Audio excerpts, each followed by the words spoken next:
You don't do it, you're in trouble. That's the truth.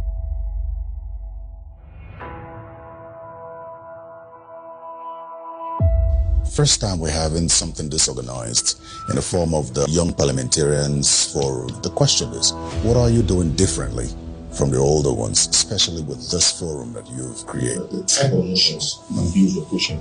We're pushing motions and bills that are ensuring that it moves with what is on ground today. We're meaning things like surrogacy, clean nursing, solar power, crypto. We've been trying to see how we can get the youth involved in a lot of IT training, to see how we can move people. These solar home systems. We also have the solar irrigation pumps. So these are things that are unconventional, people hadn't heard of. Ever since they've installed it, they keep asking for more. When we see something that is wrong or can be improved upon, we will speak about it diplomatically. Development is not just about saying, oh, you want to empower youth, but you need to actually create the ecosystem in order for that youth to thrive, to grow. The Ministry of Youth, for example. An improvement in the federal government's budget. The budget does not actually speak to the development of Nigerian youth. It doesn't. How many youths do you want to develop with such? Is your salary enough? My salary doesn't last me a day. Do you want to know the exact remuneration of our salary? The House has a spokesperson called Honorable Alao-Akala. What you understand, what you want to do is different, but what they are yearning for is totally different. If I like, let me train 10,000 youths. There are some people that actually need such empowerment as well. A leader must also intellectually stimulate his people while managing the balance. They will still want these other new things you've brought because they've now seen the difference. I guess that's how you change those paradigms.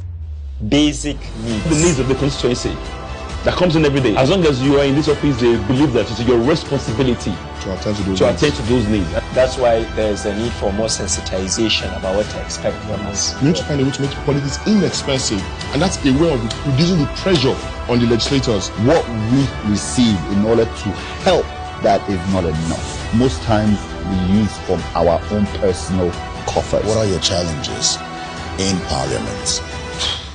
The idea that we came as young parliamentarians. You could be in a budget defense meeting and then they will call you and say another committee that you're part of is having a meeting. So you're struggling. It's a big house, and if you do not move close to people who are ready to show you the route. So we are privileged. So we are using that privilege to try and see what we can bring for our constituency.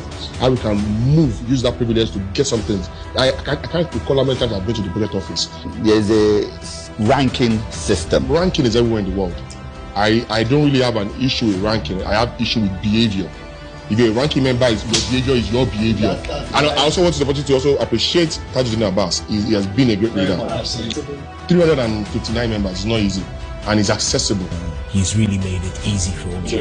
You know, I recall he saw your traits and said, please chair this committee. I want you to keep these young people. So like boarding school, but then you have a school father that's on ground. They really gave us a lot of opportunity, to showcase our skills, etc. I joined politics. Will I make money?